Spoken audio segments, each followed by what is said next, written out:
Pre-approval. What does the bank ask for? Very simple. The ability to repay that loan. Credit, income, assets. Renting versus owning. How can you will actually get the appreciation of the home? I have a lot of friends in Miami, and when they tell me how much they pay in rent, this is nuts. $3,000, $3,500. The biggest thing to build wealth is appreciation. You don't wait to buy real estate. You buy real estate and then you wait.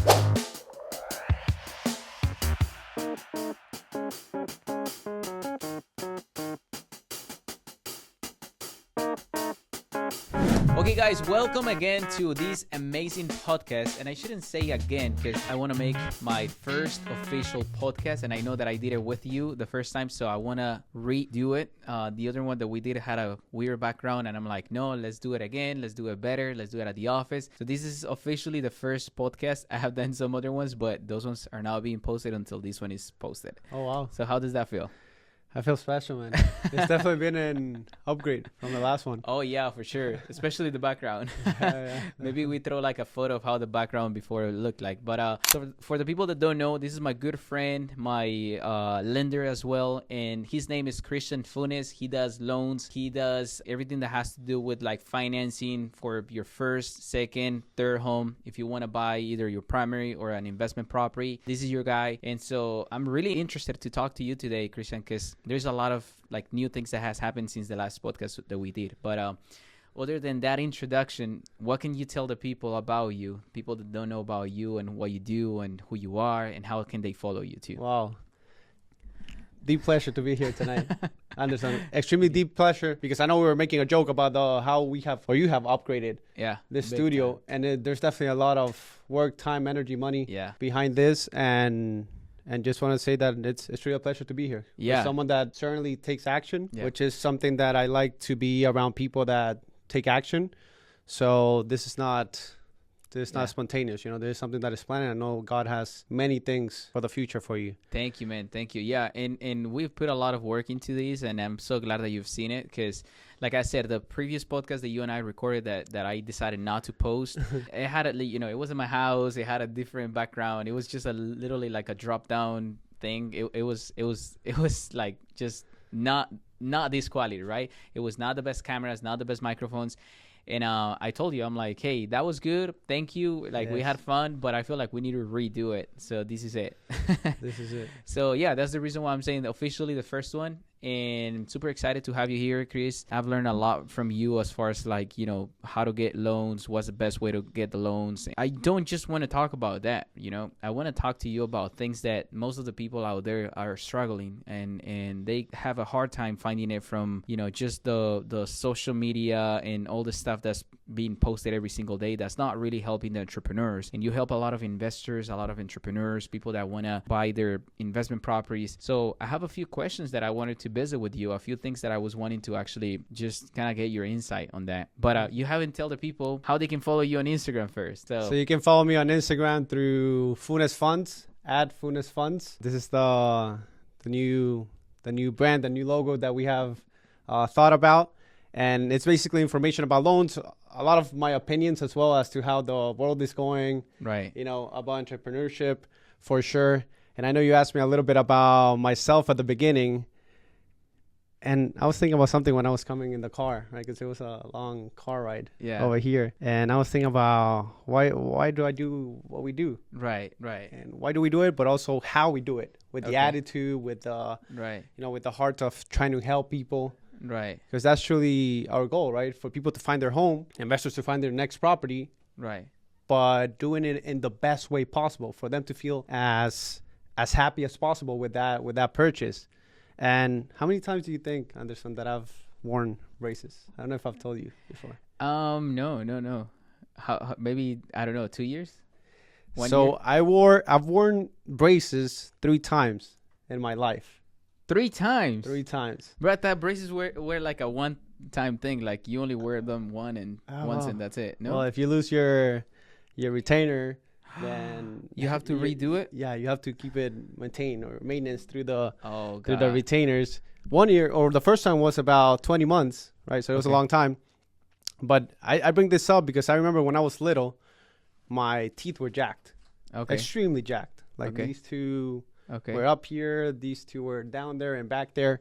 And as a kid, I was probably very conscious about that. And actually, if you ask me, what's the first thing I see in people when I meet them? Is their teeth. So if you have a nice smile, as you do, I usually compliment people for that, because that's the first thing that my eyes go to their mouth. That's crazy. Because you had that growing up. Right. Okay. So I was probably very conscious about it when I was little. And like I said, I worn 3 times braces. And I was probably very conscious, as I said, when I was little, probably a little bit insecure about my smile, about when I spoke to people. And my parents couldn't afford braces. I don't know how it is in Colombia, but it is something that is it's very expensive. It's expensive in our countries. And I guess I was probably being a little, whiny about it at home, I suppose, right? Right. And I'll tell you why I imagine this to be true. Because one day I got home from school, and my mom told me, hey, our friend Bruce, I'll tell his name because I always remember him. Hopefully he will watch this. Shout out to Bruce. She said, Bruce will pay for your treatment. For your teeth treatment through the braces. The satisfaction and just the happiness that it brought to my face. I feel like I'm doing the same face I probably did back then, just by my mom telling me that I was going to have braces, and therefore I was going to have a nice smile. It's something that I always remember, Anderson. It's crazy. I even get a little goosebumps because it brought so much happiness to my life, just wearing braces. Of course. Because I knew I was going to I was gonna have a better smile. So you don't have a photo of you before you have braces? I could probably find one, but it was hectic, man. It was hectic, brother. Wait, but that was before your first time having braces, second or third? That was the first time.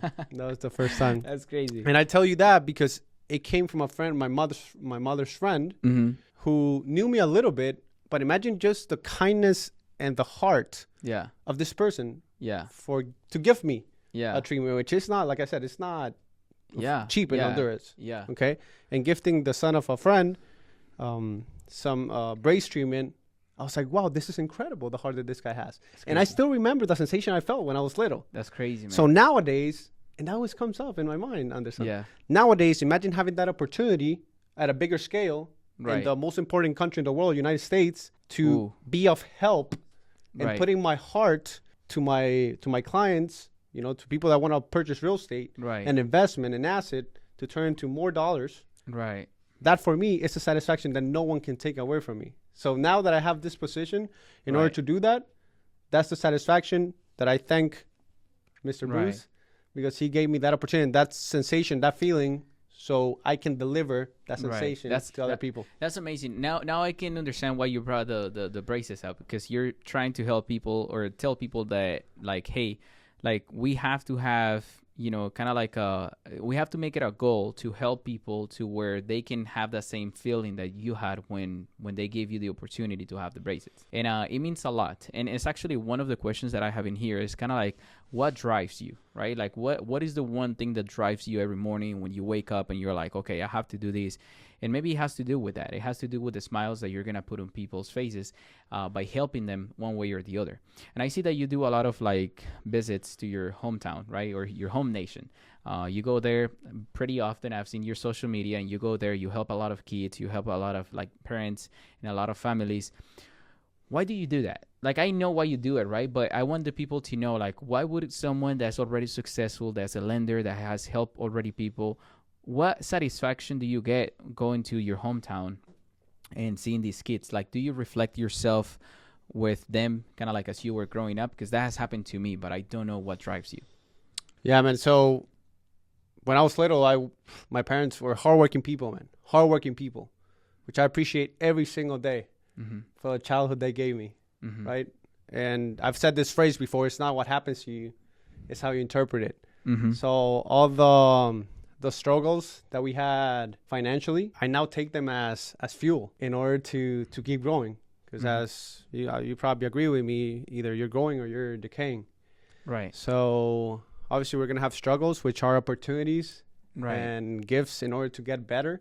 Right. And that's really what drives me to get better myself. Because if we cannot be the best ourselves, we cannot deliver the best to others.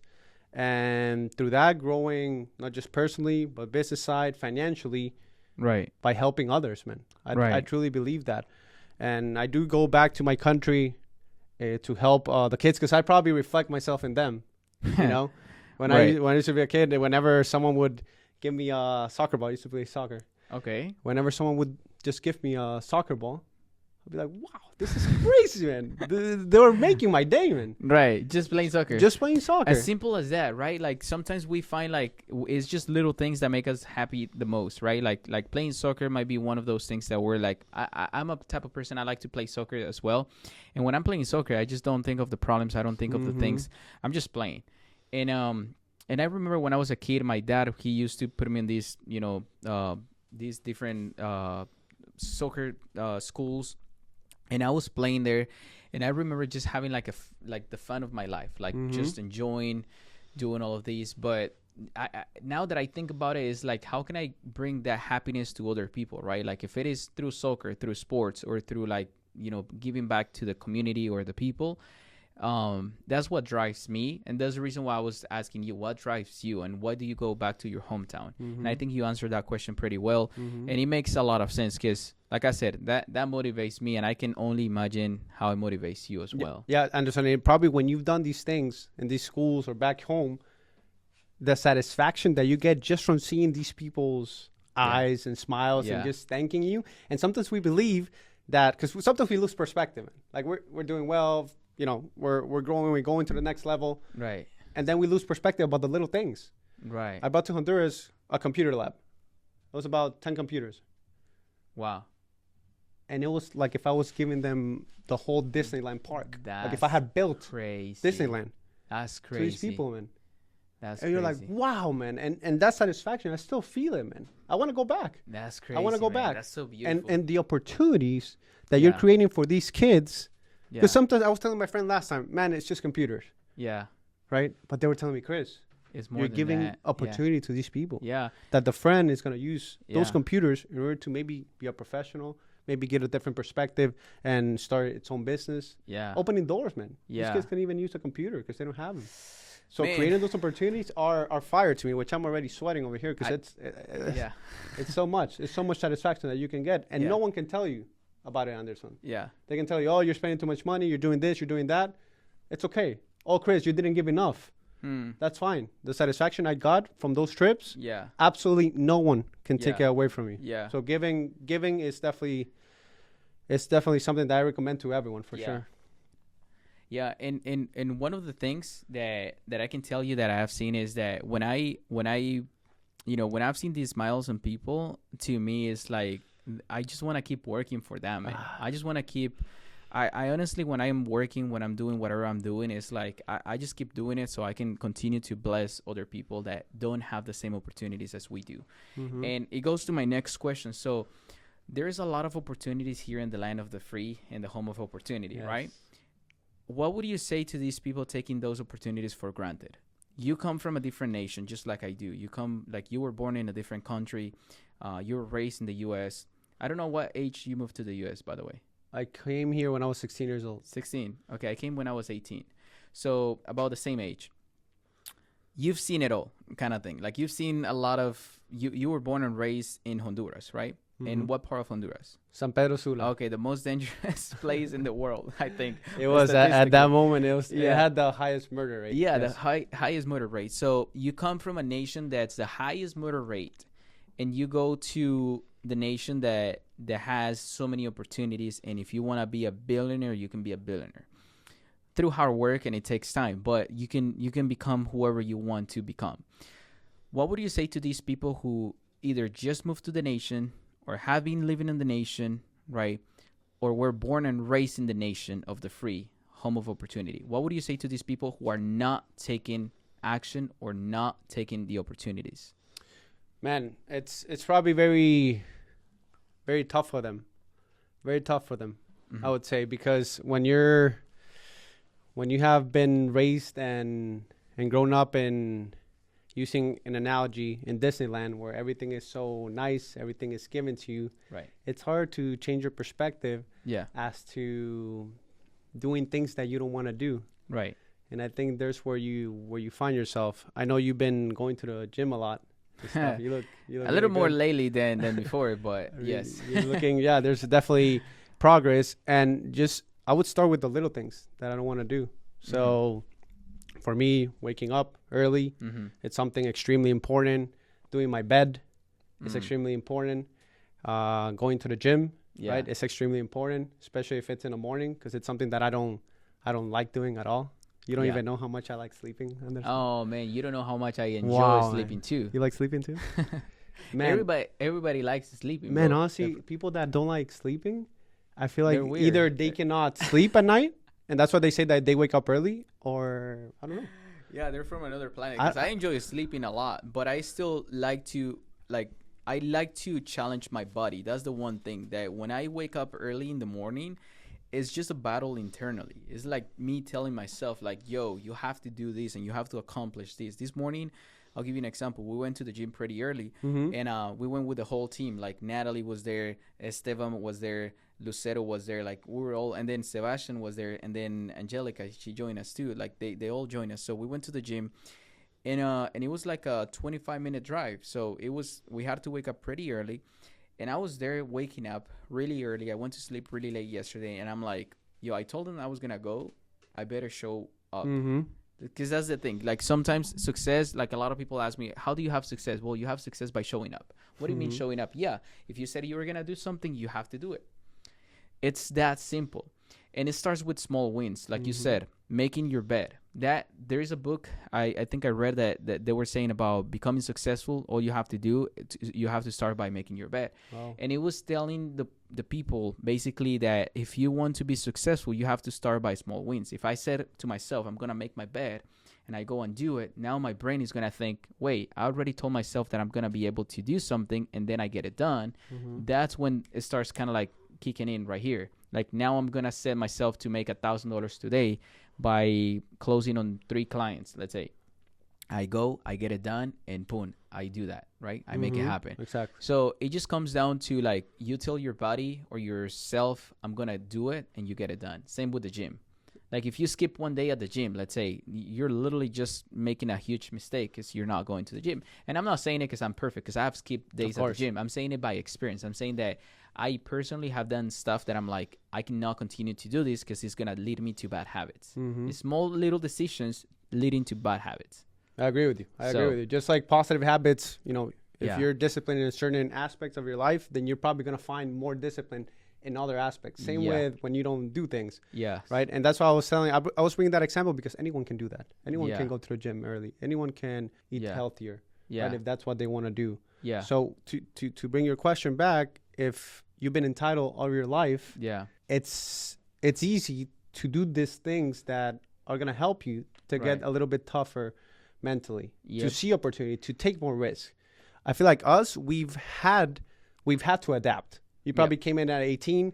I came in at 16. My parents still live in Honduras. You know, I had to come here, live with a family that I didn't know. So you create certain patterns in which you have to mature. Yeah. Not because you have to. It's not by choice. Right. It's because you have to. So that obviously made me more independent, more probably driven, more courageous. Right. And plus my childhood, which it wasn't Disneyland. Yeah. And I'm not promoting Disneyland. I don't know why I'm saying it too much. Yeah. But I always appreciate every single day, Anderson, everything that happened in my childhood. Wow. Everything, every struggle. For me, it's amazing, man. Because it has made me who I am today. Right. If I see people that are entitled, I laugh, man. Yeah. I'm like, thank God I wasn't entitled. Yeah. Thank God I didn't have everything. Because if not, I would be a problem right now. Yeah, and that's a good point, Chris, because like you said, a lot of people just, they either inherit everything or had everything or got everything, and now they just think that the world, owes them something, and that's not the case. What would you say to the people that potentially are in the nation, right? They're in the United States, but they don't have, because let me kind of reorganize my thoughts here. Mm-hmm. The other day, I got this one comment on one of my videos, and this guy was saying, it was in Spanish, but he was saying basically that it was easy for me because I was in the United States. So what would you say to the people that are still taking your message, but they're not, potentially in the U.S., they're struggling, let's say, in Colombia, in Mexico, in Costa Rica and Honduras. Will you agree that it's not the nation where you are, but it's also the mindset that you have? Whether, because if you move right now back to Honduras, you'll be the president the next 5 years. I can already see it based on your mindset, based on who you are and all this stuff. It will just take you probably maybe less than 5 years because your mindset is already in place. It's just a matter of like getting the right connections and the right stuff. But someone in Honduras right now not doing what you're doing right now is gonna probably say, well, it's easy for you because you're in the US, but that's not the case. Will you agree to that? Or do you think, I mean, me personally, before you go, I think that yes, we have an advantage because we're in the land of opportunity, but I don't think that determines whether or not we're successful, is my point. If I was in Colombia and I'm doing exactly the same things that I'm doing right now, it will probably take me a little more time because it's not the same opportunities over there than over here, but I'll still make myself successful following the same principles. Now, do you agree to that? I think I started the interview, right? With the phrase, it's not what happens to you, it's how you interpret it. Yeah. So a lot of times it's easy to make excuses. That's okay, true. I didn't have my parent when I was growing up. I didn't have enough money to start my business. Right. There's always going to be excuses, man. It's easy to make excuses. So obviously and I repeat that, we're blessed to be in this amazing country, in the best country in the world. Yes. Truly, truly, truly. But there's always going to be opportunity everywhere. And I agree with you that obviously if you have the same principles in being the best right, version of yourself and trying to use the same systems here than in our countries, it probably won't be the same. Yeah. But you have to figure it out. And that's what I'm all about, right? If I don't know the answer, we'll get to it. So to your point, I think we're blessed to be here in America. Right. But those people that comment on your feed, they're probably either jealous. Yeah. Or they're probably just talking, right? To talk. Yeah. That's an easy response.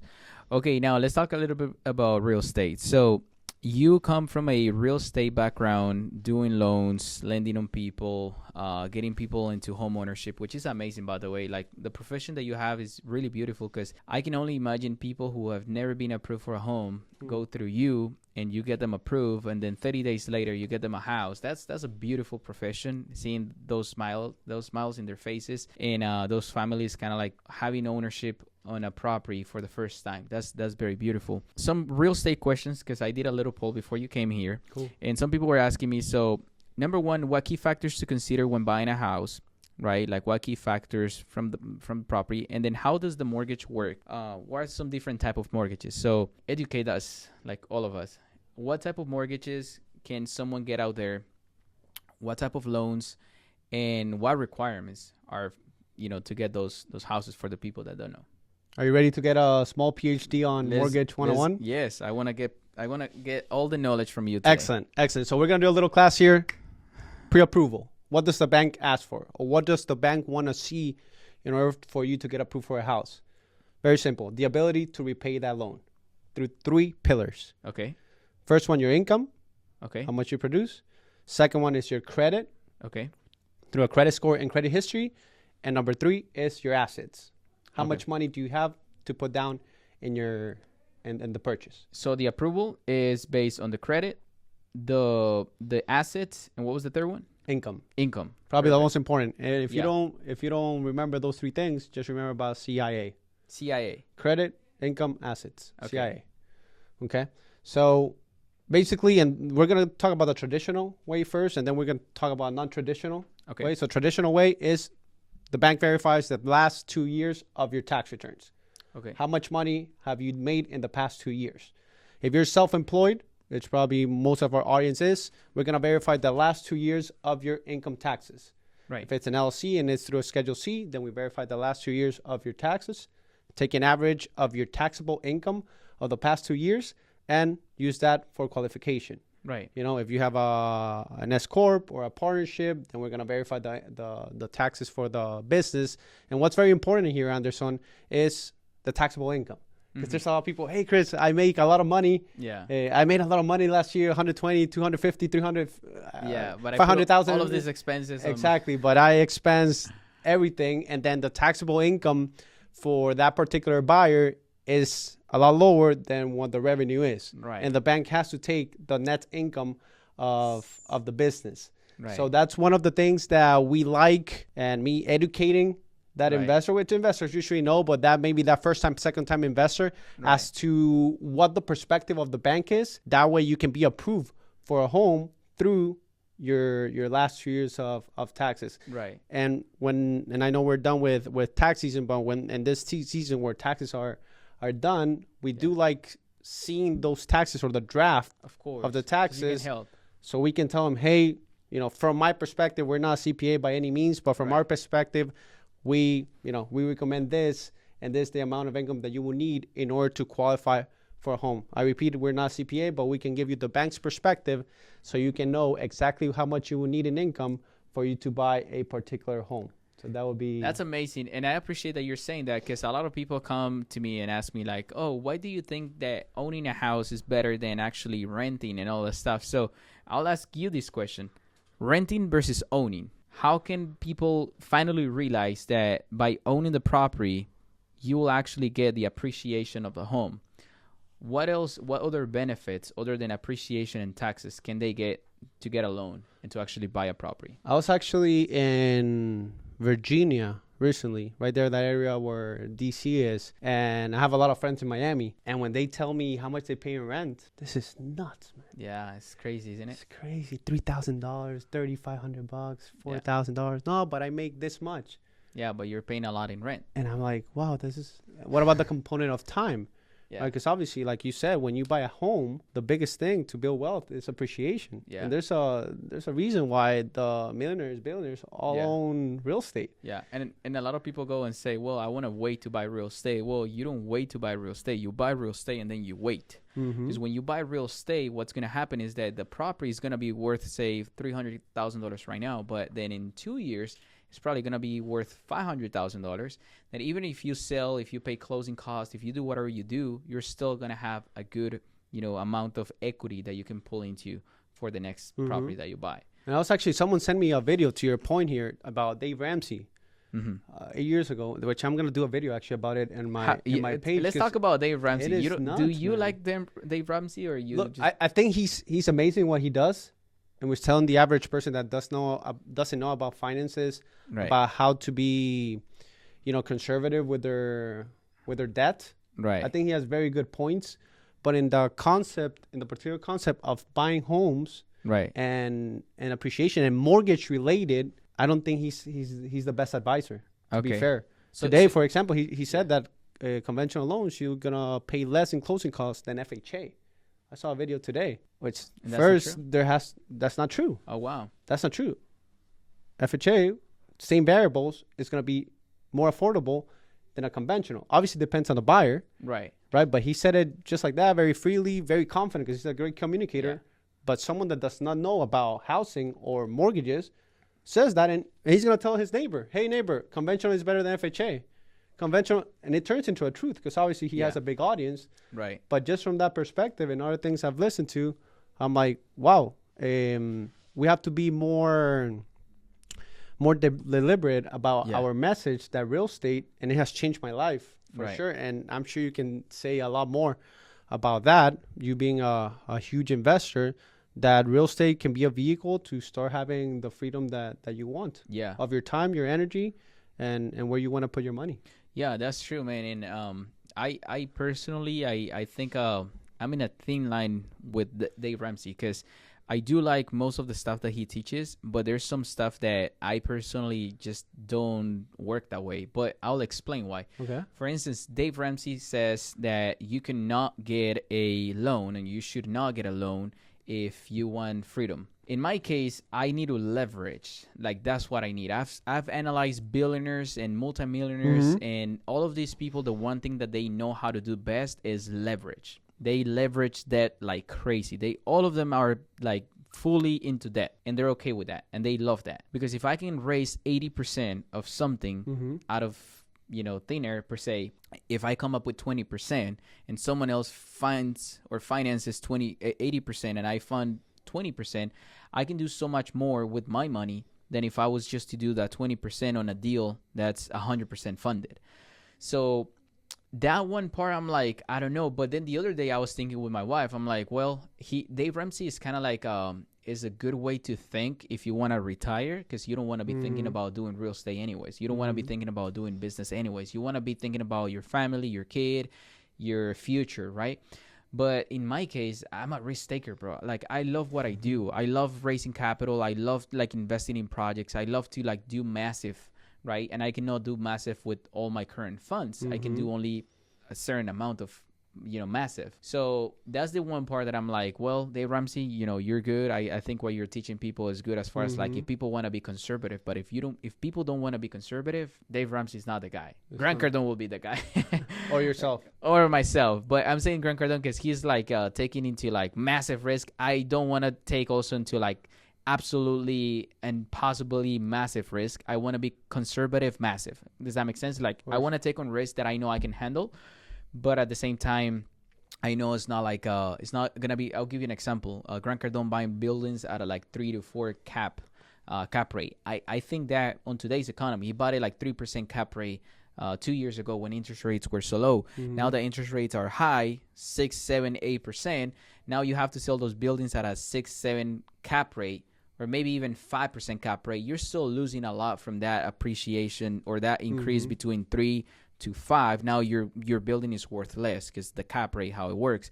But I'm between the two. I'm kind of like, I want to invest, I want to leverage money, but I don't want to do it at a level that just because I want to do volumes, huge buildings and stuff like that. I don't want to take my investors into like a risky type of deal, but instead I want to raise money from investors on deals that I know we're all going to be profitable.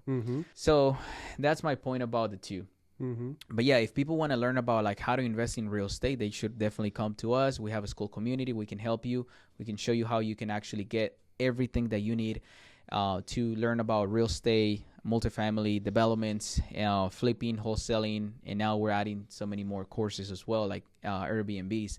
So if you want to learn that, the link is down below. Just make sure that you can tap into it and you'll have access to the community. And it's right now, as you're probably seeing this still, it's free, so you can join. But back to the lending. Maybe we have to do a course about explaining how lending works, because a lot of people make mistakes on like, oh no, I don't want to buy my house right now because interest rates are high. What would you say to these people that say interest rates are high, I don't want to buy right now? That's probably the question that we receive every day. Right. And I will tell you something, the investors, you should understand what's going on. Right. Because if, let's say we have this particular globe, right. And we're selling it for $10. Right. Okay. And there's a massive amount of buyers over here, 20 buyers. Right. And you are one and you tell me, hey, Chris, I'll give you 10. But then I'll tell you, hey, but the guy right in front of you is giving me 15. Oh, but I really want it. So you're going to give me 16. And the other guy really wants it. So he gives me 20. The price of this asset just starts raising because the demand is very high. Yeah. So what happens when interest rates are high, like right now, or higher? The demand is not as high as it was in 2021, for example. 2020, 2021, when rates were 2%, 2.5%. Right. So what this causes is when you have less demand, or the seller has less options for them to sell this particular asset. Yeah. Therefore, they're open to negotiate. And how many of us like buying something at a discount? All of us. Right now, I was having a conversation when I was in the car, coming in with an investor that he wants to buy a $700,000 investment home in Lake Nona. And he tells me that he's going to offer $60,000, $70,000 below it. Right. They may not accept it. If he gets a no, that's okay. Yeah.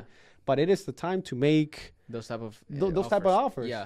That even if they get a little offended, it is time to make those offers right now. Because 2 years ago was not the time. 2 years ago was the opposite. Like you had to actually offer $60,000 on top. I made an offer on a building, on a property, 65, I think it was. It was $65,000 or $67,000 over the asking price point. 2021, I think it was, towards the end of 2021. We got a no. Like there was like two people on top of us, because I asked them about an escalation clause, and they told me no, there's not even this. I mean, you can do whatever, but you have to be closer to like 80 grand. And it was a deal that was on the freaking market. Like I'm not saying that this was an off-market deal that had so many potential buyers. No, this was on the market. So the realtor probably priced it right, but we were just getting like so many bids coming into, like so many competitors offering on the same property. So I learned that, this time right now is beautiful for investors. I've been telling a lot of people buy real estate right now, because the worst thing that can happen is that interest rates can drop or they can go higher. And if they do either or, you're going to be at a benefit. You know why, right? Because if they go down, you refinance. If they continue going up, you're going to be glad that you bought right now. Mm-hmm. So instead of just, waiting and I'm waiting for interest rates to go lower, just go buy a property and get a hold of my friend Christian and get a loan and then go from there. And knowing also, Anderson, that the biggest thing here, in difference from other times that real estate has gone down, which in the past, I think we were getting it last Avanza that we had, maybe 2 Avanzas ago. Yeah. We had that statistic that the appreciation of real estate in the past 60, 70, 80 years has only gone down one time, which was the financial crisis of 2008. Yeah. And crazy. Knowing that statistic, that you're going to win 98% of the time, plus that we're in a market that inventory is very, very tight still to this day, and in tight inventory, the price of the asset is going to keep going up. Yeah. So you know that if you buy today, that asset is going to go up. Yeah. Right? And like you said, if rates go down, and it makes sense, because this is important to know, if rates come down and it doesn't make sense to refinance, then we don't have to refinance. Yeah. That's something that I tell my borrowers. Hey, I saw, Chris, that the interest rate is going down. But then we make numbers, it's gone down 0.5%. Yeah. There's closing costs involved a lot of times. Yeah. It doesn't make sense. It's not to do the transaction just to do it, but looking for the best interest for the client and putting that smile on their faces. Yeah. Yeah. That's crazy, man. That's amazing. So I wanna close the podcast with a few last questions that I had from people. So some of them were asking, like, how does the property tax assessments affect the homeowners? So basically, how do the taxes affect? Another pretty common question that I got was, what are the benefits and not benefits of renting versus owning? I think we already went through that. Like, you should definitely buy a property. Whoever asked this question, you have to buy a real estate property today. And the reason why, as you're renting, you're going to be missing out on a lot of opportunities like appreciation, tax benefits, and potentially cash flow, because you can move from the property 1 year later and you can rent the property and you can make it an investment property and you can get money from that asset. So you should definitely be looking into buying versus renting. Yes. I would say, Anderson, because I've had cases as well, just to play the other side of the spectrum right here. Renting only makes sense if probably you're moving around a lot. Like, for example, you got a job and you're probably going to move, or you're not sure if you're going to stay in that area. For example, I have baseball players, for example, that they don't have a long-term contract. Okay. In Major League Baseball, and they're probably going to be there for a year, or they don't know. Right. So they're a little bit afraid of buying that asset and then having to sell it right away. Right. But it makes sense. Let's be conservative. Right. Okay. Right. But if you've been renting for the past 15 years, what are you doing? Yeah. Or 10 years, and you're able to buy. Yeah. An appreciating asset, like you said, tax benefits, then you certainly have to buy. And something that makes me laugh a lot of times that I don't understand, Anderson. And I've had this question with many of my colleagues. What is but it? I don't get it, man. What I is don't it? get it. And maybe you know. Real estate agents that sell the dream of homeownership or investments Don't have a property. and they don't own real estate. real estate. Let's make that a clip. Really? What do you think about real estate agents that don't have a property, don't own any real estate? What's you laugh about it? I laugh, man, because at least in my mind, you have to practice what you preach. Yeah, that's true, man. If I'm telling you here to buy properties, it's because You have to have real estate. you have to have real estate, or if you're someone that maybe it's starting right, or taking the steps in order to buy real estate. You're selling what you actually would buy for yourself. Yeah. So there you go. If you're a real estate agent and don't have any real estate to your name, you're doing it wrong. You're missing out. And not only you're missing out, but you're basically not giving sufficient information or sufficient actual information to your clients, because you don't know what it is to own real estate. You have to own real estate if you want to help people who are buying real estate. And also you have to do what you're preaching. So if you're telling people, yeah, buying real estate is good, you have to buy real estate right now, how come you don't have real estate? Yeah, it's something odd. Yeah, it's something that like honestly, like putting that in perspective, like I feel like there is a lot. Like I get it if you're a new real estate agent, right? Like if you're like barely starting, you're barely doing it because you want to make money to then. Yeah, I get it. But you've been 10 years in the business. You don't own a real estate property. It's like, and sometimes maybe they don't believe in it. and let's make it even worse. Oh. You've been doing it for 10 years and you do own a real estate, but you only own one. I wouldn't trust you. I wouldn't. Like, you have to own, if you've been doing real estate for 10 years, you have to own at the very least 5 properties.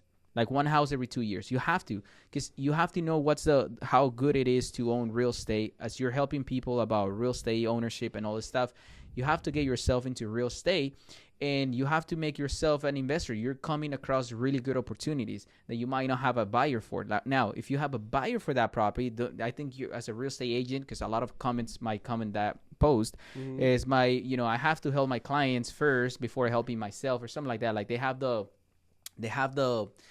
a name for that. They have to basically benefit the client first. They're in the best interest of the client first. And I get it. But there is a lot of opportunities out there that none of your clients, I'm sure, unless the whole city is your clients. But if you have opportunities out there that nobody's tapping into, but you're seeing a lot of opportunity, because you should be a real estate expert. But if you're not taking advantage of these opportunities and you're not buying those opportunities yourself, then I don't know what to tell you. You have contacts, real estate lenders. You have real estate flippers, people who can do the renovation for you and all that stuff. But you're now buying real estate, then you're missing out. It's like if you wanted to get in shape and you go to a trainer and he's fat and big and a little bit chubby and has big cheeks like me, then probably it's not too congruent to go for him if you want to get lean, if you want to get caught. I think it's the same concept. I've seen that. I've seen trainers that come to me and tell me, or at one point this one guy came to me and told me like, hey, I can help you lose weight. I'm like, yeah, start by helping yourself first. But I didn't tell him that, but I was like, okay, let me I'll get back to you, But until I met Dr. Ray, that he actually came to me and he was like, yo, I can help you. And he was like, he was heavy and he was strong. And I'm like, I think I can trust this guy because he's put in work. He's done it. So I can trust this guy. So yeah, I cannot tell myself like, oh, I'm a real estate investor and I don't own any real estate, or I'm a real estate realtor and I don't own any real estate. It's just doesn't make any sense. Congruent. So okay, to close the podcast, we're gonna have one in Spanish, by the way. That's the one coming up, but that one is gonna be in our Spanish YouTube channel. But just real quick, I want to close it with Avanza. You were basically from the beginning at Avanza. You and we spoke about, hey, bro, there's this amazing opportunity about doing Avanza conferences and stuff like that. You believed in the project. So I wanted to publicly thank you, or thank for the stuff that you've done for us, or the stuff that the project, you trusted the project, you believed in the project. And I wanted to say thank you because you've been there from the beginning, and I'm sure that you're gonna continue being there as we continue growing. You're one of the people that I like to be with Avanza, with the whole thing that we're doing. But let me ask you a question: what does Avanza mean to you? Because that's a question that I ask to the people that I'm getting on my podcast, interviews, mentorships. What does Avanza mean to you specifically? How can you define Avanza? Not just the conference, the whole Avanza meeting. And like I said at the beginning, it's a huge pleasure for me to be here today. It's a gift, Anderson, because I know we met, and God has a purpose always. Because we met through your dad. Yeah. About a call that he wanted to buy a property here in Florida when you guys were still in Washington. And I remember that first call when he told me, you're going to be good friends with my son. That's crazy, isn't it? And based on what you said, I was probably your first friend here. And we always got that connection, right? Because you always have had a vision to where you want to take things. Yeah. And I'm someone that also thinks that way. So what Avanza means to me from the beginning, Anderson, is, I think it's hunger, man. Hunger and taking action. I think that's the biggest thing, Anderson. When we did the podcast in your house, was it perfect? It wasn't perfect, bro. That's the reason why it wasn't posted. And that day, I remember that you were even sick that day. Oh, yes. Do you remember? That's the other thing. Because I told you, I'm like, bro, we got to redo this. Because I was, you were sick. The camera wasn't working too well. I think the connection was off. You were bringing my sniffing all the way down. I was sneezing. I had a runny nose. I'm like, bro, I'm so sorry. I had to do like 4 stops. Exactly. And I still did it. I'm like, it doesn't matter what. Like, we could have like postponed it, whatever. I'm like, I'm still gonna get it done. And then eventually we had the studio and stuff. So I'm like, hey, let's redo it, just because it was more convenient. But if that was it, I would have posted it like.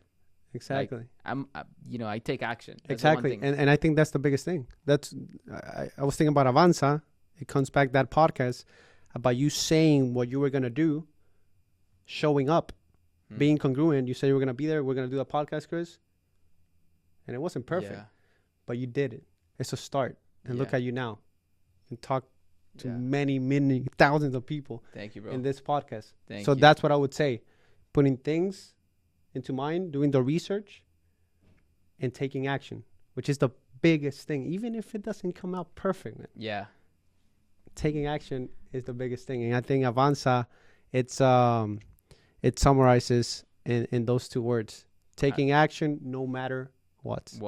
Bro, it's a pleasure. It's a pleasure having you here, bro. Thank you so much.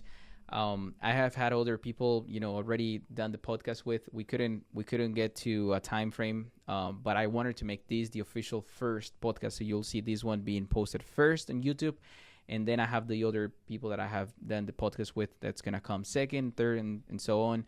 But the reason why I was wanting to honor you as the first person was because you were there at my house when I had the creepy and weird background with the buildings, and then I was sick and all this stuff, and you still showed up, you still did it, and we got it done.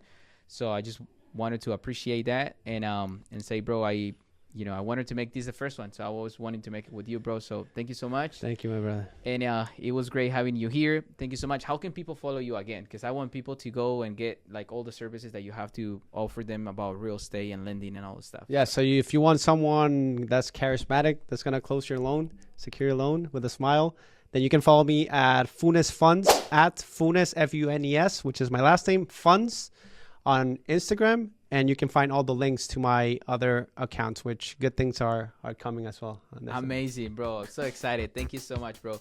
And thank you all for watching this podcast. Stay tuned for the next one. Make sure that you follow, like, and subscribe to all of our platforms, all the stuff that we have out there. My name is Anderson. You can follow me as Anderson Develops in every single platform. I'll see you in the next one. Let's go.